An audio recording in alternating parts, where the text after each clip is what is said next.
DNVR Nuggets podcast. I am Harrison Wind here on a Wednesday, joined by my guy, championship enjoyer, superstar Dev. What's up, man? What's up? What's up? It's been a lot of not so much basketball going on lately. All we got to see was summer league, but we're getting closer to the season, baby. I know, man. I haven't seen you since summer league. You recovered and everything? Yep. Got that AG in my system. That AG1, man. AG1 took some rockier shots just to get myself going, and I'm ready to go.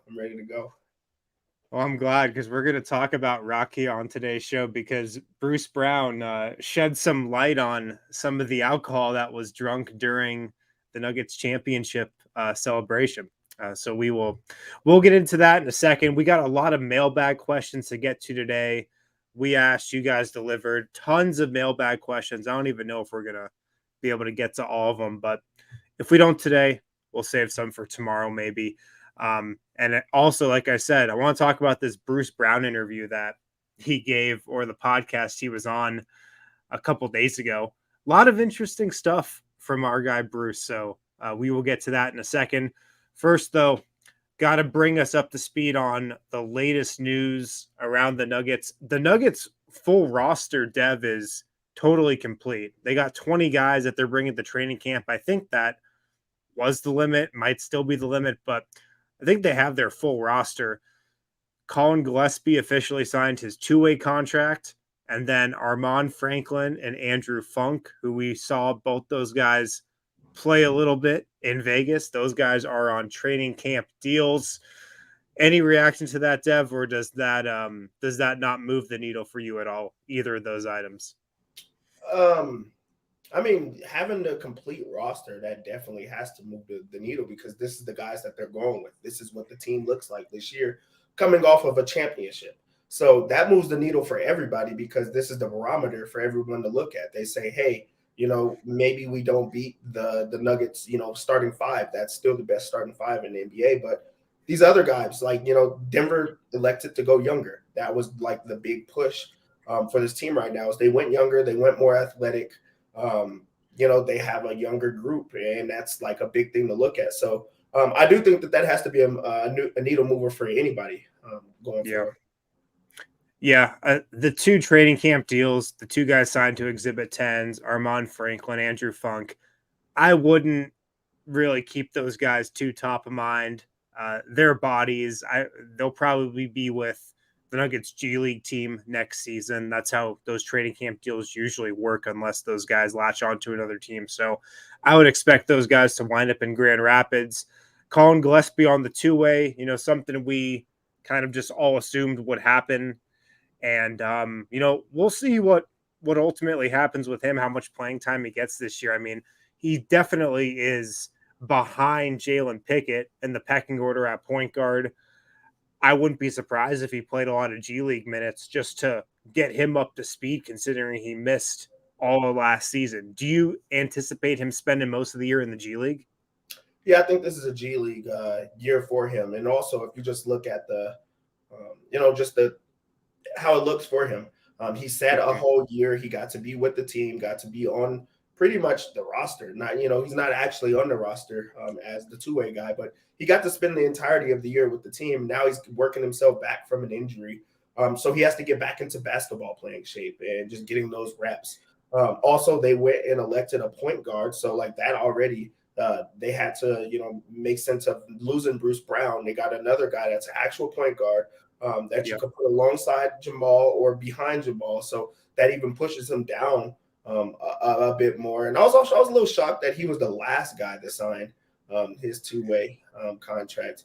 With them going with the other guys, that kind of threw me off. But we kind of seen what he was in summer league.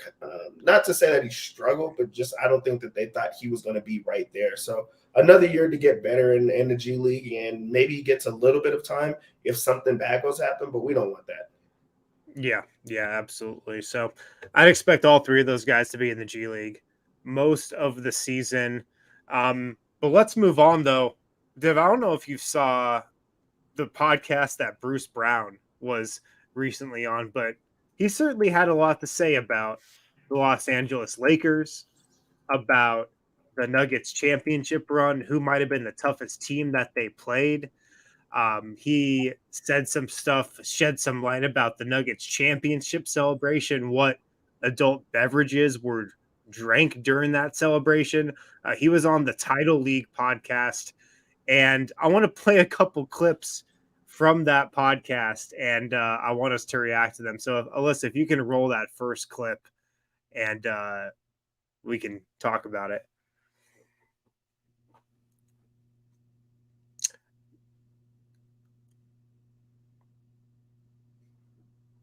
Can't hear it for some reason.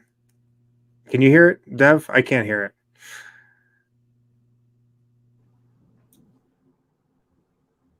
I think you have to go in and unmute it. Yeah, I can't hear it. It's weird because I could hear it when we tried before, but I can't hear it right now. Yeah, it's all right. I'll just tell you what it was about. So the first clip, Bruce Brown says Nuggets Lakers was personal, and that like Nikola Jokic was as vocal as he ever has been on the court during that series. What was your reaction to that? That they felt like that Lakers series was more personal than any other series? I love it because it's the truth. Like, and I feel like every single team has that same look. I just feel like no matter if the Lakers are good or bad, you're going to get, your best, punch at them every single time. And they understand that. I do love the aspect that he was, taking us behind the curtain to see what it's like on the other side as a player, because I think it was personal for us fans and people that just watched the game and everyone else. I think that everyone just looked at it like you want to beat the Lakers. I think if you asked 100 fans of who was the one team to beat, I think that a majority of them are going to say Lakers. That was the one that was the most compelling. And the wild thing is that was a sweep. So yeah, I love that. I loved it too. And this is the thing that all the Lakers fans who got all up in arms about Bruce's comment and saying, "Oh, why are the Nuggets still talking about the Lakers even though they won the championship and beat the Heat in the finals? Like, why are the Lakers still on the top of their mind?"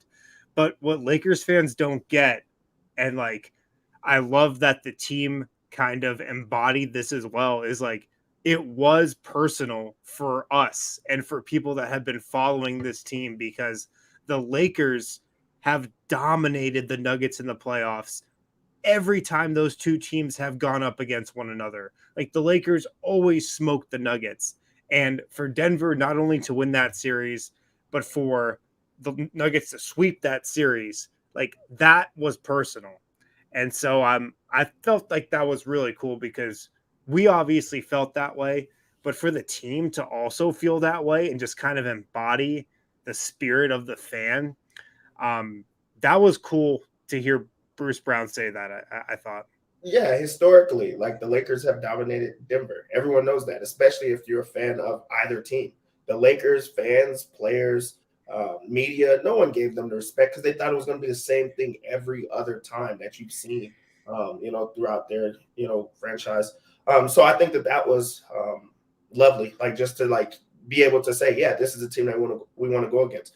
Also, I love the comments within it of, Nikola just being so involved and wanting to do that. Everyone trash talking. Yeah, I just love that we got to see the aspect of competitiveness after the fact. Yeah, absolutely. Let's try this one more time. Can we try the second clip there, Alyssa? See if we can get that one to play and see if we can get the sound on that one. This is of Bruce Brown saying that he thought the Lakers would get one win. Yeah, I'm not hearing anything. That's okay. I'll just kind of give it the rundown here. I did not. I did not think we were gonna see one. I thought they'd get one in LA. I knew we were gonna get game 3. Yeah. You knew you was gonna get game 3. I knew we was gonna get game 3. I thought they would get game 4, just off of they're down 3-0. Yeah. And they're gonna play way harder. But Braun ran out of gas. Listen. He had 30 in the first half. and Bron had 30 in the first half. When he left the court, I said, oh, he's going to lay down. He is going to the back to take a damn nap. So what were they, 15? Huh? And it was like, we were just missing shots. Yeah. And Bron, he couldn't. He was going to have to score 60. He was done. He was done. He left the game. He was done. In the second quarter with 15 seconds left to go take a nap. Yeah, he was done. He was done, He was burnt out. What he in with? And 30 something. 30 something. He was so passive, like to start the third quarter, we were like, oh yeah, he's done. It's done. He hoping somebody else comes along with him. And then we were switching matchups on him. Like then my little ass was his shit. And then AG strong was AG was huge. AG was huge. AG was the whole huge, playoff. The whole playoff. There you go. So I kind of like forgot about this in the whole realm of the Nuggets winning a championship. That LeBron game 4 first half when he had 31 points and the Lakers were still down 15 or the Nuggets were down 15 at one point that half. Like that was a crazy half, but I got to say, looking back on that, like I remember being in the building when LeBron had that 31-point half in game 4. I remember how dominant he was. I remember how the Lakers were up. Never once did I think the Nuggets were losing that game, though. Never once did I think they were losing that game. You're crazy. I thought they were going to lose just off of the simple fact. I feel like they were going to have to win one, the Lakers. Also, I thought that the referees was going to just do their thing at this point because he was dominant, not getting much help. There was the foul calls that you could just say, go either way. I feel like if you're the away team, you're going to think anything regardless on the refs.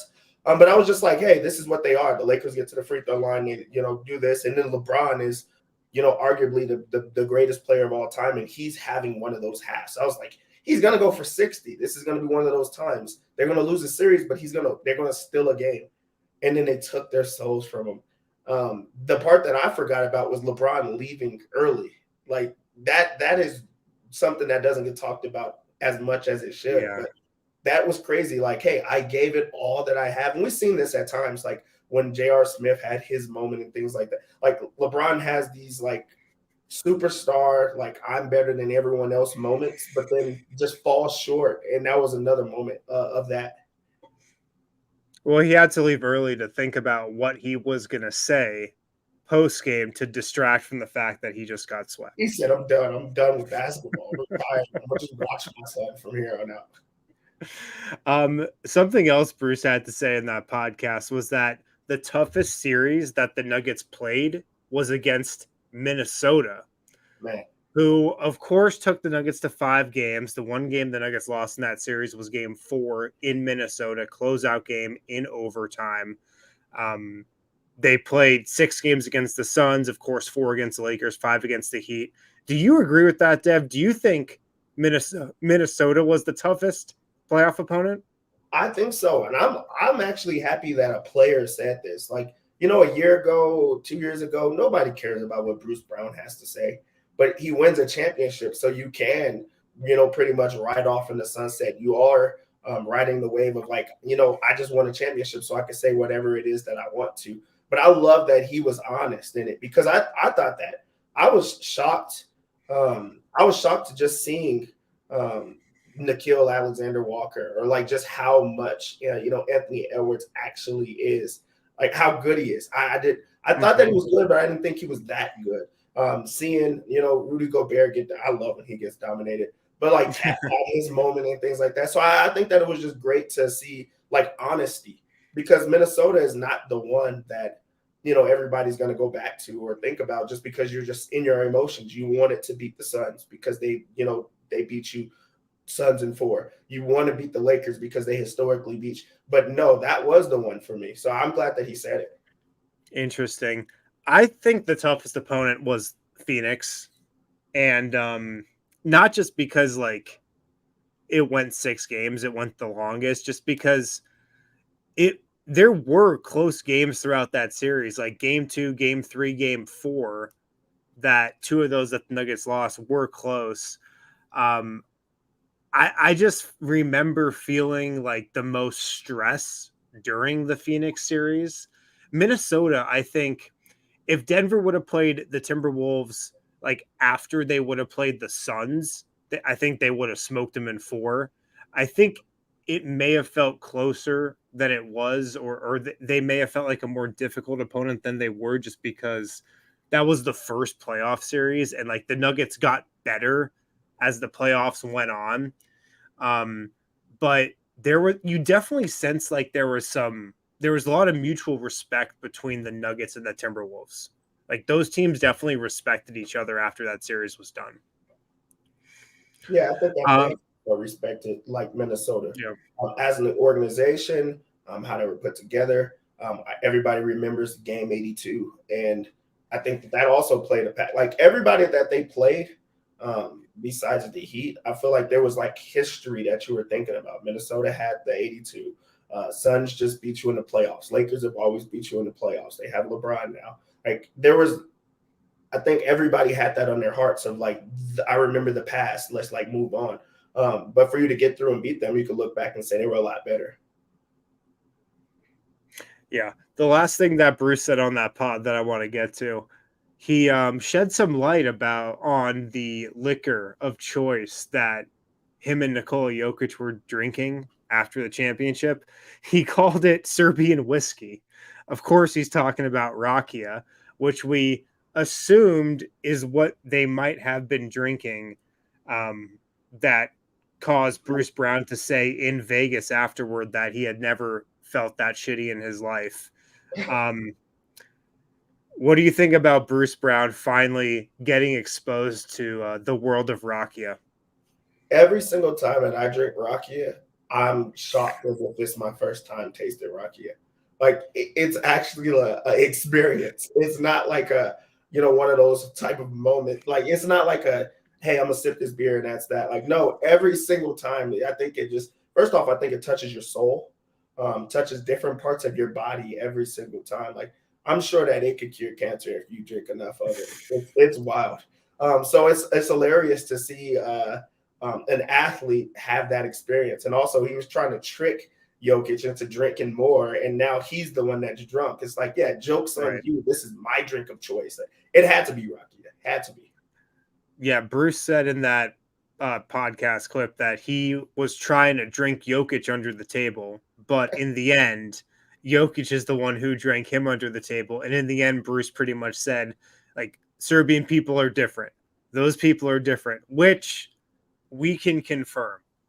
Serbian people are different when it comes to drinking alcohol. And I'm with you, man. Rakia people always ask me, like, is Rakia more whiskey? Is it more? It's not in any of the common liquor categories. It's in its own completely separate category. It's right there unleaded, mid-grade and things like that's gas. I know it. It's gas. I really hope, but I don't think it's the case, because I think we know what kind of Rakia Jokic was drinking on the plane to Vegas. But I wish it, and I hope it's the case where he gave it to him out of an unmarked water bottle, because we all know the best Rakia in the world comes out of an unmarked water bottle with the wrapper peeled off. That's the best Rakia. It always comes out of that, and it's always coming from somebody's great aunt or cousin that's been making the Rakia for 100 years. Every bottle comes with a story, like a real story. It's like folklore or something like that. Like I think every time that the bottle gets passed on, it comes with a new story. So now you have to tell both stories. You pass it on to a third person, they have a story. So yeah, that is hilarious. Also, the Rakia out of like the actual bottles, like the brands that we buy from the store and stuff like that, also pretty potent. So it doesn't really matter. They're all pretty wild. Yeah, it's insane. Let's hit a break real quick. I want to get to some mailbag questions on the other side. We got a lot of interesting ones, including if you had to predict a big-time free agent to come to Denver in the future, who would it be and why? So we will get to those questions right after this. Guys, if you need a personal injury lawyer, make sure to hit up the good folks at Backus and Shanker. Backus and Shanker, they've been winning for families in Colorado for more than 25 years. And the coolest thing about Backus and Shanker is you don't pay them any money until they win your case. No upfront fees. Speak with them about your case. No fees while they work on your case. You only have to pay them if they win your case, and they've won over $1 billion for their clients. They've got neighborhood offices in Denver, Aurora, Englewood, and Fort Collins. They've got the strength and power to win your case with 30 lawyers, 100 staff members. Backus and Shanker helps with all kinds of injury cases where you weren't at fault: car accidents, motorcycles, rideshare, pedestrian trucks. They can even help you if you're injured at work. Give them a call, 222-2222, to find out if you have a case for free. Backus and Shanker wins. Also got to take guys about Bet365. Bet365, it's now our go-to here at DNVR for sports betting. Bet365, the coolest thing about Bet365 to me is their app. They have a great app with an awesome user interface. They've got every bet you could want to bet on, every line. Super responsive and quick app. It's as good as all the other ones out there, probably even better. They've got all these awesome odds boosts. They've got market specific odds boosts too, based on where you are. So if you're in Denver, you're going to get Nuggets specific odds boosts. You're going to get Avs specific odds boosts during the Avs season. So it's a really cool tailored app. You've got to download it right now. Turn $1 into $200 of bonus bets when you join Bet365.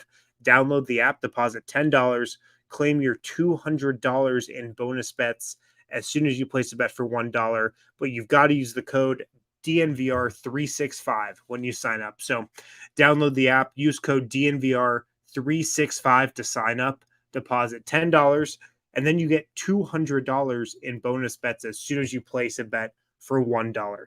Must be 21 plus and physically located in Colorado. Please gamble responsibly. If you or someone you know has a gambling problem and wants help, call or text 1-800-GAMBLER. All right, back here on the DNVR Nuggets podcast, Harrison Wind with superstar Dev. Let's get to the mailbag here. The first question I've got for us, Dev, this one's from Matthew Kimura, friend of the show. He writes in, if you had to predict a big-time free agent to come to Denver in the future, who would it be and why? If you had to predict one, Dev, who do you think would want to come to Denver out of any big-time free agent out there? Is there somebody that comes to mind for you? Yeah, the one that I think is real unrealistic, but the one that is the most fun is our Balkan brother, Luka. That would be incredible. Like, first off, you've already played a couple months with Kyrie. That could not be fun. But also now, you're about to play a couple more. Yeah, you're going to play a lot, or you're supposed to play a lot more. I just don't think it meshes. They both want the ball. I think that they're both two of the best players ever, honestly, ever. But it just doesn't work together. So you want to talk about working together? Luka and Jokic would be fun. It would be incredible basketball the right way, and it would bring everything together. It would stop wars. Actually, my pick is Giannis, and I wrote a column on DNVR last year with I think it was 20 predictions for 2023, and one of them was that Giannis Antetokounmpo was going to ask out of Milwaukee, and that Denver was going to be on his short list of places he wanted to be traded. That didn't happen, although I think it was potentially close to happening. But Milwaukee was able to right the ship.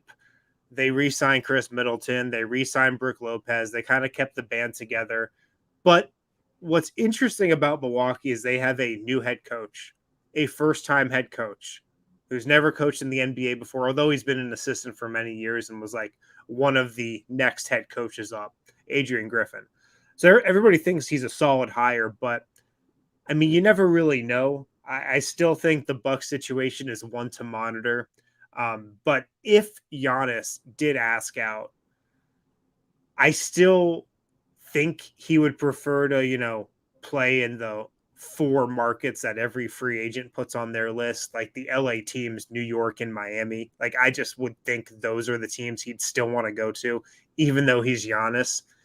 But Denver, I think he would have interest in just to play with Nikola Jokic, who we know those guys have a good relationship, and just because their games would be a perfect fit together. That would be beautiful. Like that high-low pick and roll. Oh my gosh, the type of spacing that they would get, especially if you put 3 other like just knockdown shooters around them. Like that stuff would be beautiful. Also, you would have the best defense in the entire league. The best defender in the league, underrated defender who's shown that he is advanced in that way. And then just also unselfish people that like are competitive, like true and true. That would be fun. That one to me doesn't seem as likely as Luka, though. Like Luka seems like we are like 4 or 5 months away from Luka potentially requesting a trade from Dallas. Oh, that's coming. That's happening. It's definitely coming. Next question here. This is from our guy Bucket since 88. Which team do you want the Nuggets to play on Christmas?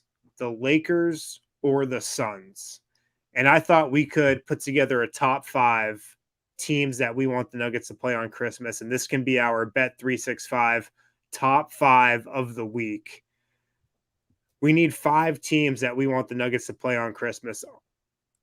The Suns got to be at the top of this list, right? Yeah, they have. Or the Lakers, or is it the Lakers? I think Lakers for me personally. Like you add the Michael Malone aspect to it. The team, like the last time that we seen these teams, one team got swept, and now LeBron is upset, and he's gonna come back on a vengeance and make. Well, he's motivated now. Now he's motivated. Finally motivated. Whatever. But yeah, I think that those have to be on the list. I'm good putting the Lakers 1. I kind of want to put the Lakers 1. I want to see Nuggets Lakers on Christmas Day. Then I'd put the Suns 2 right after that. Then you got to go. You have to go to the East. You got to go with Philadelphia. I think that has to be on there. Philly is next up. Let us know in the comments too. Who would you want to see the Nuggets play on Christmas Day? Lakers 1, Suns 2, 76ers 3. We've got the Timberwolves. We got a finals rematch with the Heat. Mm-hmm. We've got Giannis and the Bucks, the Celtics. We could go to like a Luka and the Mavs situation. We could go Steph Curry and the Warriors. I think next up for me would probably be, I'd take the Warriors. I'd like to see Nuggets Warriors Christmas Day. I'd be good with that. That might be 4 for me. I'm excited to see how the Warriors will be at that point of the year, because I don't see that team working out early on, especially, or they're trying to figure out how to implement if Chris Paul's on the starter, if he's off the bench. They're going to be tiny. Like I'm excited to see how they are at that point in the year. So that would be fun to see. Like that would be like the midway point where it's like, yeah, this is working, or like, no, we need to put him on Front Street where we could try to get rid of this guy. Yeah. Who would be the 5th team for you? Timberwolves. I think that was just so exciting. Like that was an exciting series. The toughest opponent the Nuggets played all playoffs. They're toughest. And then I feel like they just I think they try to stick with like West teams playing against each other. They're going to be the last regardless. I wonder if them winning a championship is going to change that aspect where they have to play last. But like, yeah, you might as well get them for the latest game ever, for like they did for the playoffs. Yeah. All right. So that's our Bet365 top 5 teams we want to see the Nuggets play on Christmas Day. Lakers, Suns, 76ers, Warriors, Timberwolves. I think that's a good list. This question comes from DQ, our guy at Frank6993. Which Nuggets will have the best World Cup? Are you looking forward to the World Cup? Because we've got Jamal Murray, seems like he's playing for Team Canada. Vlatko Čančar playing for Slovenia. And we don't know about Nikola Jokic potentially playing for Team Serbia. I'm going to guess that he's not. That's like kind of the rumblings, is that he's probably not. Who are you looking forward to watching most in the World Cup?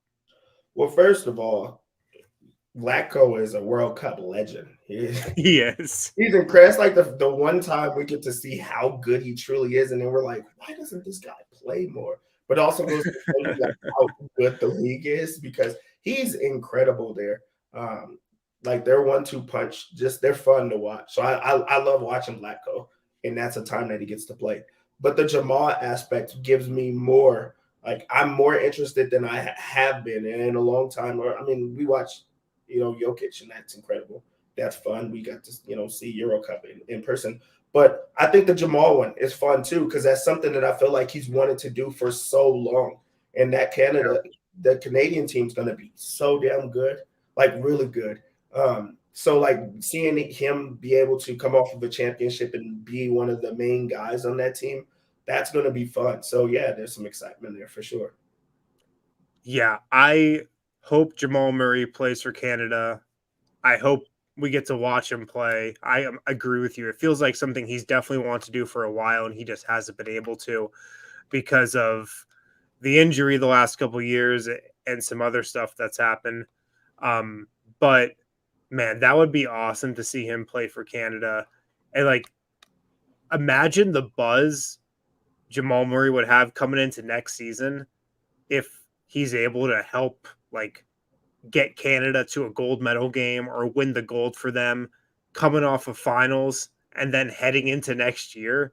Like the buzz for Jamal around the league would be crazy. So I hope that's kind of the track it follows. And yeah, I feel like I'm going to be rooting for Serbia Canada final. Let's move on here. Let's see. This comes from Stefan. Which 5 teams won't even make the play-in the Western Conference next year? So who are going to be the worst 5 teams in the West? I think we can probably put Portland into that group. Portland and Houston are just solid. They're there. Houston's definitely going to be there. I would probably still put San Antonio there, even though they've got Wembanyama. I'd still slot them in the bottom 5. Then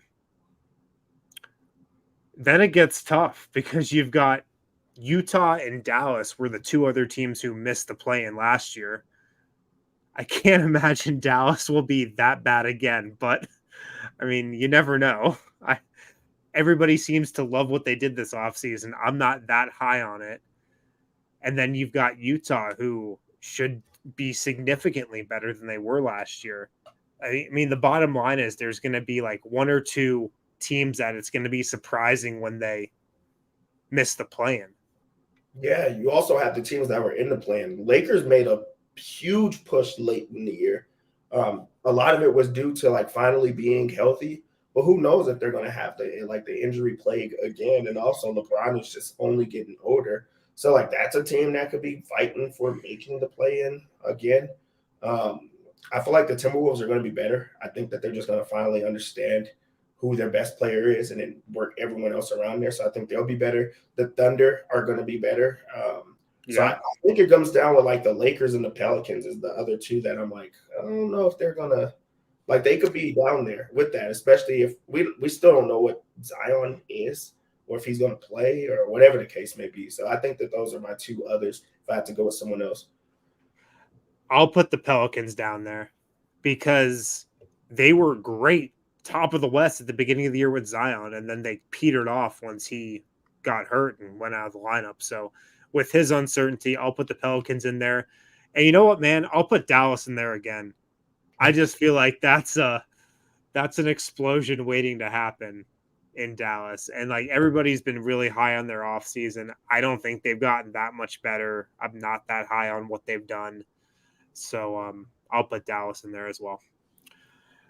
All right, let's hit another break. Got some more questions on the other side right after this. You guys make sure to check out Breckenridge Brewery. Breck Brew is the official beer of DNVR. If you don't know where to get Breck Brew, just check out the Breck Brew beer locator. Type in your zip code, tells you exactly where to get Breck Brew. And we are hosting watch parties for the Women's World Cup at the DNVR bar. But if you can't make it to the bar for our Women's World Cup watch parties, head over to the farmhouse in Littleton, Breck Brew Farmhouse, 4 to 9:30 p.m. They'll be having watch parties over there. You can also check out, like I said, their beer locator, breckbrew.com, to find a Breck Brew near you. But if you head out to the farmhouse, they're having 3 big screens around the beer garden. They've got World Cup juice drop pale ale specials. They got a wheat variety pack and summer pills shandy buckets, avalanche amber specials. So tons of specials going on at the Breck Brew Farmhouse if you can't make it out to the DNVR bar to watch the Women's World Cup. That gets started soon, though. I'm very hyped for that. Also, make sure to check out the good folks over at IV Nutrition of Wash Park. We've all been in there, the entire DNVR Nuggets crew. We had a great experience. The people there are super professional. They take care of you. They're really good at what they do. And you can just sit back, get an IV in your arm, in a nice massage chair, zero gravity chair, and just relax. Maybe you had a long week, long weekend. Check out IV Nutrition, their Wash Park location, corner at Alameda and Downing. Anybody who mentions DNVR when they come in gets 50% off their first IV nutritional drip. Give them a call, 720-259-4404 for more information. All right, back here, DNVR Nuggets podcast, Harrison Wind and superstar Dev Johnson. Let's get into the Jokic portion of these questions here. We got a bunch of Jokic questions. This one comes from Nick H. How many more years does Nikola Jokic play in Denver? And how many titles will he have when his career is over? I'll go first on this one.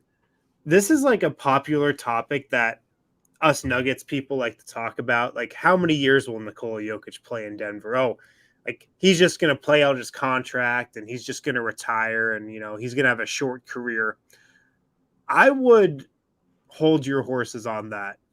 No pun intended. I feel like Nikola Jokic is going to end up having a longer career than a lot of people expect. I think despite the image that he gives off, I think he loves playing basketball. I think he loves playing for the Nuggets. I think he loves living in Colorado and his family loves living here. And I don't know if he's just going to pack up and just be gone and totally vanish like when his contract is up. I expect him to play it through another max contract with the Nuggets. I expect them to have, a 10 plus 12, 13, 14, 15-year career. I expect them to play for a long time. And so I think a lot of the talk around, he's just going to like retire early and, we're never going to, I feel like some of that's kind of overblown, but I expect him to be in Denver, obviously, for his whole career and to have, a really long NBA career like most of the greats have. And in terms of championships, he's got one. I mean, I would say 4 to 5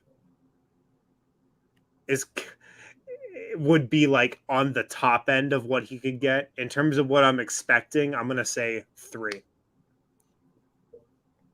Yeah, I think that those questions go hand in hand.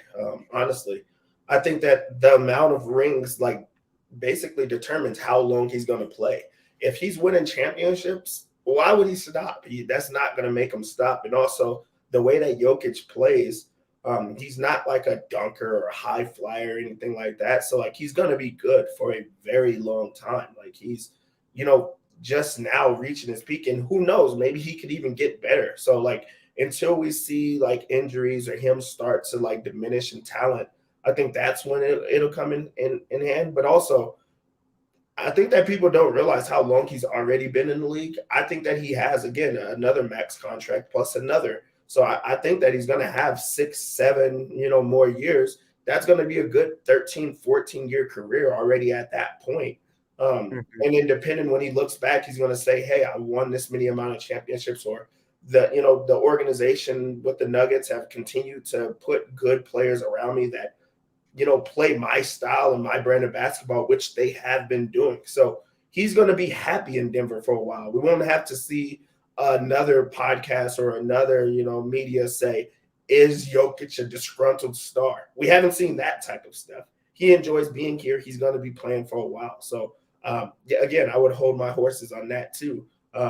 He gets to be who he wants to be, go, to Serbia in the offseason and be himself, and then come back re-energized and ready to go. So I think that he's happy here. He's going to be here for a while. Yeah, he's played 8 years in the NBA. I would say we are, maybe approaching the midpoint of his career, but he's really only been on a championship contending team for like the last year. Like last season was really the first legit championship contender that the Nuggets have had. And, if he has 8 to 10 more years on championship contending teams, which I think, is the likelihood. Yeah, I think like 2 or 3 more championships would be realistic. Oh yeah, and I'd answer that one. I think that 3 championships. I think that's 3. Like, the number. If he gets to 4 or 5, he's gonna play for a very long, another decade.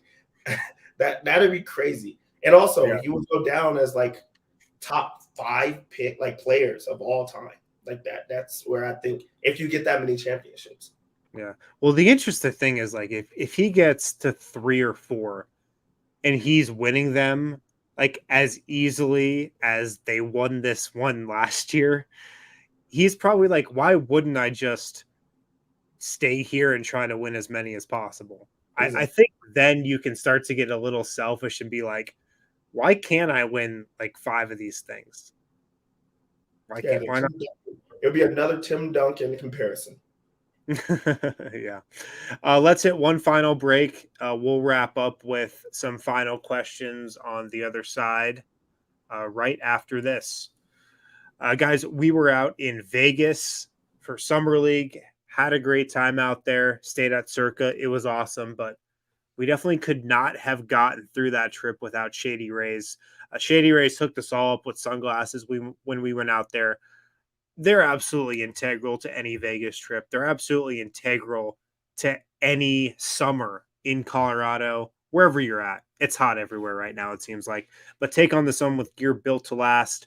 Shady Rays, they've got you covered for the warm weather ahead with premium polarized shades at an affordable price. Right now, you can go to shadyrays.com, use the code DNVR, get 50% off 2+ pairs of polarized sunglasses. Try for yourself. The shades are rated 5 stars by 250,000 people. If you don't love your Shady Rays, you can exchange them for a new pair or return them for free within 30 days. There's no risk when you shop. Shady Rays always has your back. You can go to shadyrays.com, use the code DNVR for 50% off 2+ pairs. You can also go to their store, Park Meadows Mall, full stop shop for all things Shady Rays. All right, back here, DNVR Nuggets podcast, Harrison Wind and my guy, superstar Dev Johnson on a Wednesday. Let's get to a couple more questions before we get out of here. Jokic Fever Dream asks, can you power rank Jokic off-season videos? I'm trying to think of all the videos that we've got of him so far. We've got him doing the front flip into the river. We've got him dancing at the Sombor bar/club. We've got the pictures of him at the horse track. Those are just incredible. What's your favorite out of those that you've seen so far? I actually got like a top 4. Okay. So number 4 for me is the MVP chants while he's on the river, and doing the flip right after. Like that's number 4 for me, and that's just dope. Just see him in his element, to see him with his people, like laying his hair back. That's cool. For 3 for me, I think is being at the track immediately after winning a championship. Like he's like, I just went and accomplished exactly what I set out to do, but I'm going to go right back to what I truly love. And that's being with the horses, being at the racetrack, probably got him a new horse. So I think that that was super cool to just go there. Number two, the comment about him wanting to be at the parade, although other people said that he didn't want to be at the parade. Like, that was a dope moment. He was in the moment. He's with his team. He just won a championship. We got to see the emotion that we finally got to see, like, you know, through his whole career. We got to see that, like, come into fruition of, like, I just won a championship. And then the number one for me is, like, dancing at the club in Vegas. Like, just going, like, him dancing at the club, knowing, like, all the American, you know, music and dancing to it. And then Bruce Brown coming out with the story of, like, hey, I tried to get him drunk and I was the drunk one. Like, putting those two together, like, it's hilarious because, like, Bruce Brown, he's having the time of his life. Jokic is having a good time, but he's just like, this is what I do all the time. But we don't think of that, him in that aspect. So that goes my list. It's a great list. What's crazy about the Vegas videos is that all those dudes look exhausted. Like, they look exhausted from beating the Heat and then flying to Vegas like the day after. They look exhausted. Everybody looks exhausted except for Nikola Jokic, because Serbian people are just different, and they're just different when it comes to partying and getting after it. And, like, one of my takeaways from those videos was Jokic looks like he's just ready to go, and everybody else is like, oh yeah, like going through the motions, but he's just like, that's the ready story to go. That's the story of his career. He doesn't look like he should be in that type of shape. Yeah. But he's like, this is nothing to me. This is easy. I know. Jokic at the track right after he gets back is just so classic. And of course he's got the custom no joke Nike hat on. He's got the custom Dreamcatcher stable polo, which is just like so fresh. And then him just chilling at the track with a bunch of other just degenerate Serbian horse racing fans is just like, it's perfect. Like that those pictures that came out were just so perfect. So those are top two for me for sure. Let's wrap up here. Last question that I've got, and we didn't get to all of these. I can probably get to the rest of these on tomorrow's show. If you had to predict a playoff rotation right now, Dev, based on who is on the roster at this moment, the 15 guys that are on the roster right now, if you had to predict the playoff rotation of eight guys, who would you have in that playoff rotation? Oh, that's tough because, I mean, there's a lot of things that can happen throughout the year. But if I had my ideal, I think that the 5 starter, of course, Jalen Pickett, I think, is going to be there when it's all said and done. Wow. I think he's going to be in it. He's going to be the Bruce Brown role. I think that he will be that by the midpoint of this year, which sucks because I really want Reggie Jackson to work out.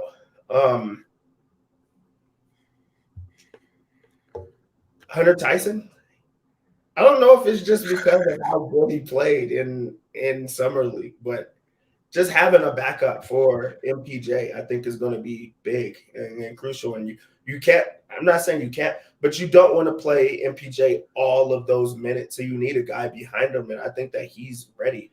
And he will only get better. So you got Christian Brown, you got Peyton Watson potentially too. Christian Brown is going to be there for sure. He's already locked in. So him, both of those. Peyton Watson he's going to be a guy that's going to play. He's going to be a starter in a couple of years. So there was my group right there. So you've got the 5 starters: Christian Brown, Peyton Watson, and Pickett. Okay. But I do think to throw Tyson in there. I think that he will be in the rotation. So you'd put Tyson in there too. Okay, I would as of right now, I'll go a little more conservative. I'd say the 5 starters: Christian Brown, Peyton Watson, and Zeke Najee. That would be my 8 right now at this given moment, because I think you would need some big in there, even though, Aaron Gordon can play the 5 like he did last playoffs. Maybe I'd say Zeke Najee / Vlatko as my 8. But definitely Christian Brown. Almost definitely Peyton Watson. I just think by the end of the season, he might be a monster. Like by the end of the year, he just might be insane. And then like that 8th spot would be a Vlatko / Zeke situation. I think Pickett could get there, but I'll play a little more conservative right now. Yeah, if you add in Vlatko and Zeke, like that's a good window for now, for sure. If it is the young guys, like you just got to think about how long of a reign this team could be on. Like that's when you start talking dynasty. If the young guys hit early, that's when you're like, okay, this team is really good. You don't even have to worry about, the offseason, things like that. But also Vlatko and Zeke, they're supposed to work out. They should be like the conservative approach because they've been around for a while. They're supposed to get better. There's more opportunity for them to prove like, hey, with more time, I'm going to be good. And like they're older, they're playing more. So like that would be like the best approach. But I think it would be just fun to see the young guys like already be implemented and be so good that you have to play them. Right. If the Nuggets win another championship next season and go back to back with the bench and relying on a lot of the young guys, they might be set for like some real dynasty talk.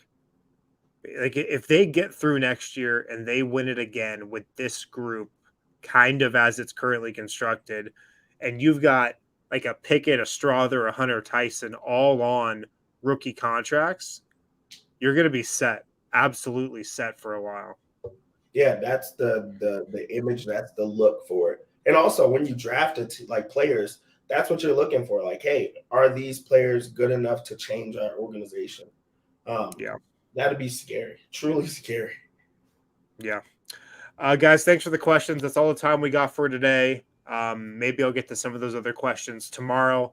Superstar Dev, thanks for joining me on the show today. Hope your summer's going well, man. And we will be back with another episode tomorrow. Talk to you guys then.